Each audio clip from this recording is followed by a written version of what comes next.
how do you truly know what you're good at? And maybe even trickier, where you might need to grow. It's a question that can feel pretty big, maybe even a bit overwhelming, whether you're just thinking about personal growth or maybe leveling up your career, and especially if you're prepping for, a job interview.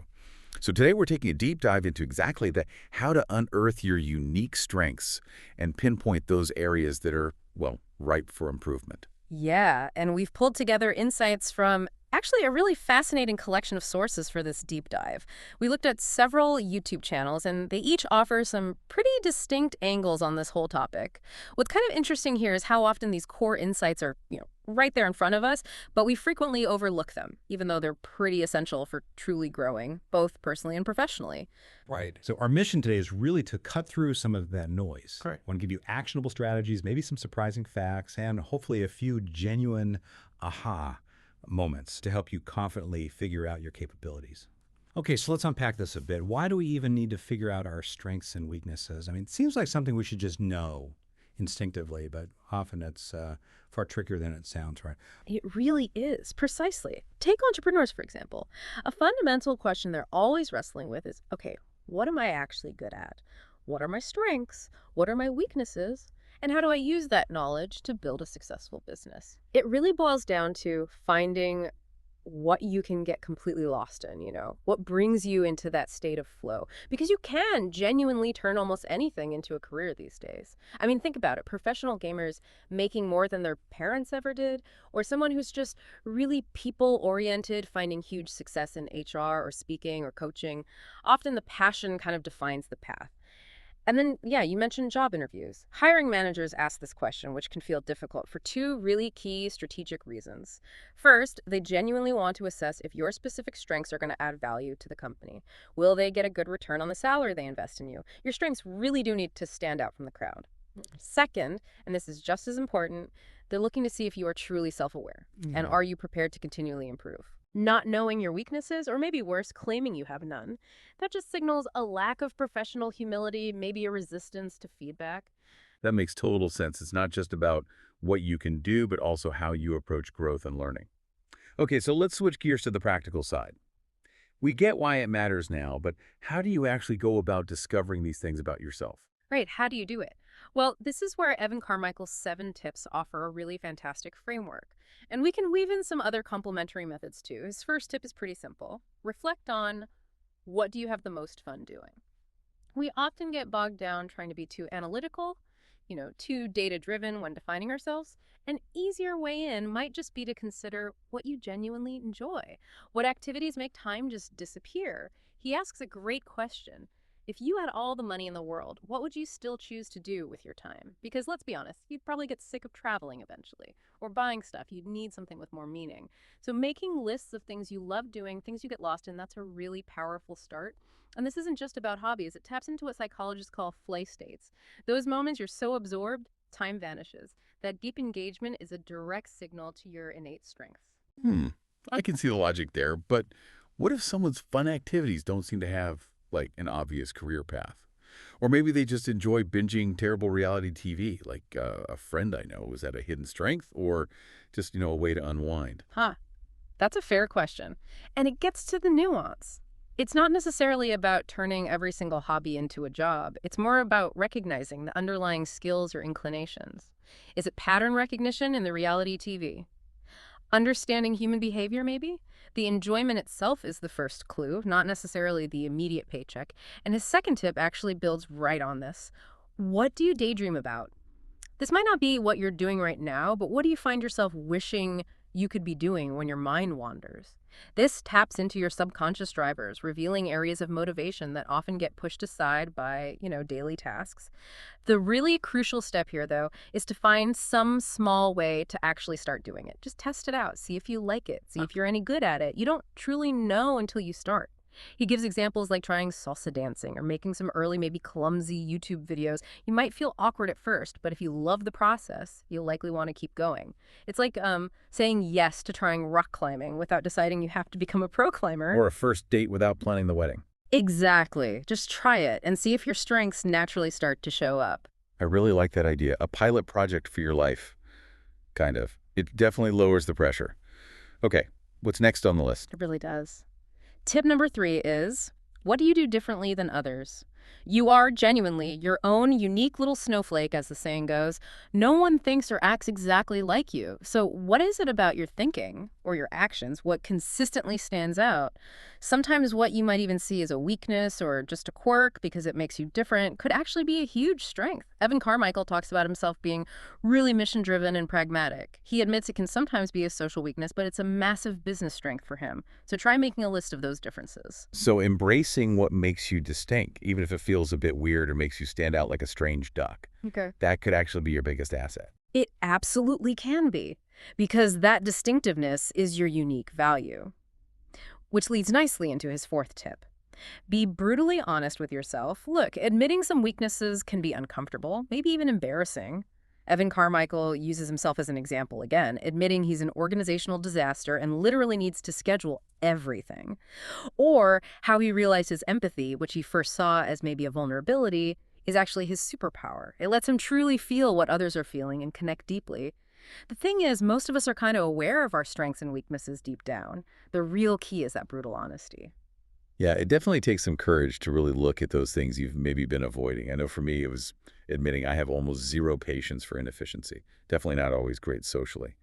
But it does push me to find faster, better ways to do things. That's a perfect example. Turning something that could be seen as a flaw into a productive driver.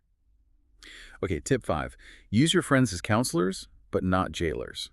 Friends can be a great window, right? Yeah. They see a side of you, how you present yourself, but, and this is the caution, friends often see one side of you. Or maybe they see the you from 5 years ago. Their perception shouldn't become your jail cell, locking you into behaving only that way. You evolve. He really emphasizes spending dedicated time with yourself for self-awareness. The answers, he says, are here, not out there. So reflect, maybe write things down, spend some time in nature, get to know yourself. That's a really important distinction. Getting feedback is valuable, sure, but ultimately you define yourself. It's about integrating their insights, not being defined by them. Exactly right. Okay, tip number 6 is an interesting one. Ask yourself, what do you hate doing? Sometimes figuring out your strengths is actually easier if you first identify what you're not good at or what you just can't stand being around. He talks about finding your anti-word, like a core value or situation you absolutely despise, because by clarifying what truly repels you, you often get clearer on your own core values and where you should be focusing. What would you absolutely hate spending your time on every single day? The opposite of that, that's probably where you should be playing. So figure out what you definitely don't want and then basically run the other way. Sounds like a good way to set boundaries, too. Yeah, it really is. And finally, his 7th tip. Just say yes more. If you're feeling kind of lost about your passions or strengths or weaknesses, the advice is simple. Just say yes more often. Don't immediately judge opportunities. Try it once, whether it's new foods, different clubs, activities you wouldn't normally consider, even movies. If you try it and it doesn't work out, great. Now you know. You don't have to do it again. But trying things expands your horizon. It stops you from living in a really narrow lane where you might miss a much better path altogether. This whole process, this openness, can be incredibly effective in helping you discover your passion, your strengths, and your weaknesses. And it's not just about trying random stuff. It actually builds cognitive flexibility, your brain's ability to adapt, which is a strength in itself.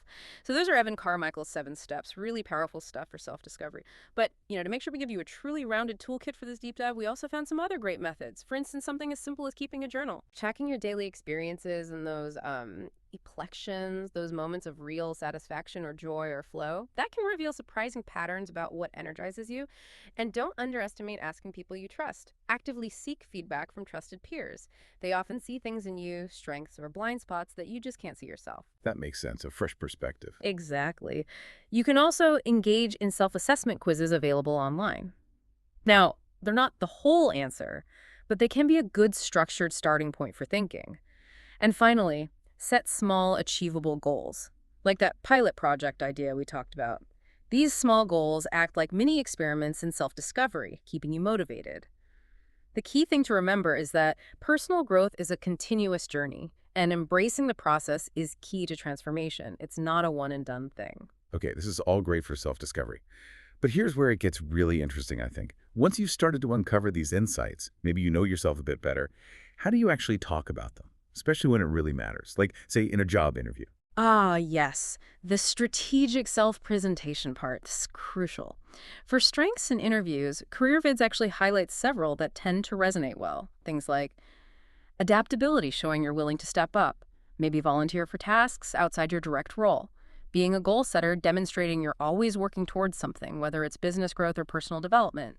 Embracing change, showing you support new initiatives, which is, let's face it, vital for any company today. Yeah, things change so fast. Exactly.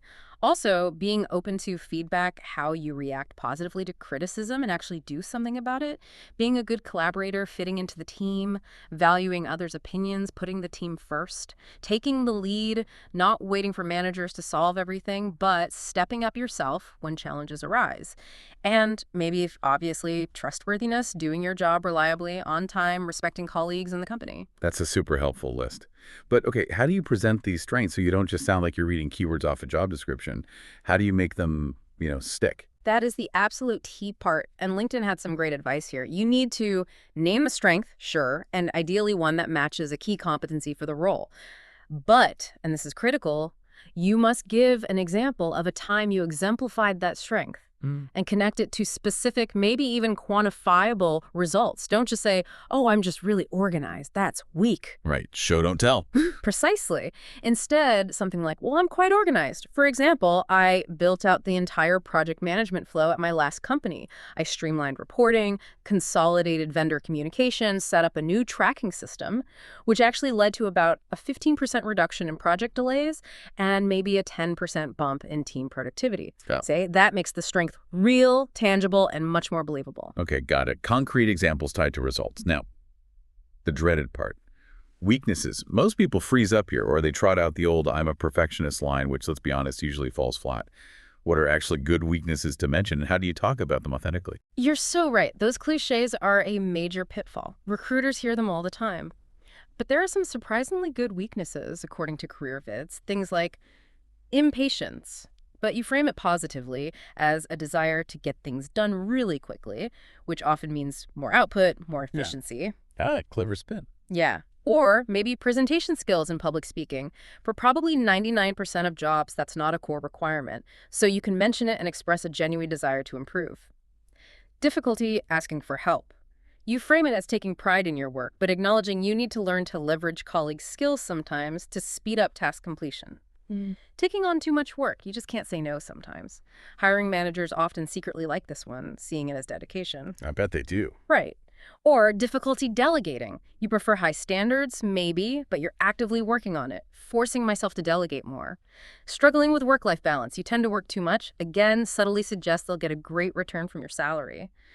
And being uncomfortable taking big risks. Honestly, most jobs don't require huge risk-taking. Okay, so it's really about framing. Choosing a weakness that either has a hidden positive side, isn't actually critical for the specific job, or clearly shows you're self-aware and working on it. It's like showing you're a work in progress, but a smart, proactive one. Exactly that. And LinkedIn's advice kind of acknowledges that the what's your weakness question is generally unfair anyway. You don't need to have overcome all your weaknesses. I mean, if you're not in sales, you don't need to be a sales guru.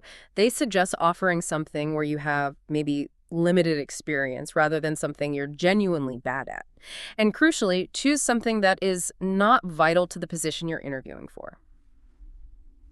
There are basically 3 steps they recommend for presenting weaknesses effectively. 1, name something that's actually legitimately a skill that could be used in the job. But key point, it's not vital to this specific job. And definitely avoid those cliches like, I work too hard. Hey, be genuine. 2, explain how you've been working on it. This is where you show humility, initiative, that desire to improve. And 3, explain the results of you working to improve. Show the progress. So, for example, you might say something like, well, one area I haven't had extensive experience in is formal sales, as it wasn't a primary part of my previous roles.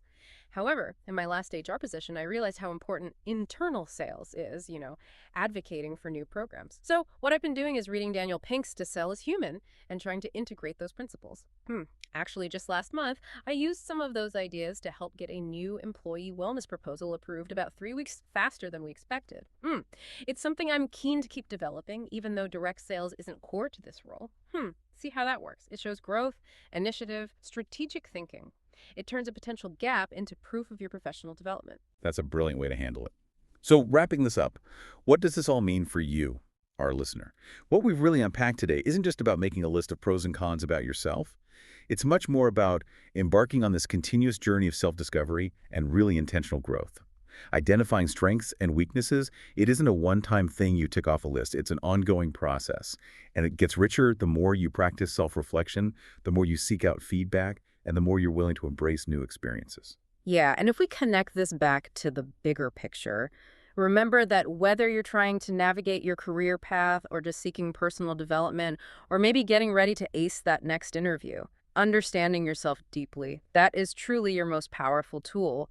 It's what allows you to align what you do with what genuinely fulfills you, and also what allows you to add real, immense value wherever you are. So here's something to think about. What small yes could you say this week? Something just to test out a potential strength, or maybe uncover a hidden area for growth you can actually get excited about working on. And maybe consider this: how might embracing the very thing that makes you feel a bit distinct, maybe even that strange duck quality we mentioned, actually be your greatest, most unique asset on your journey?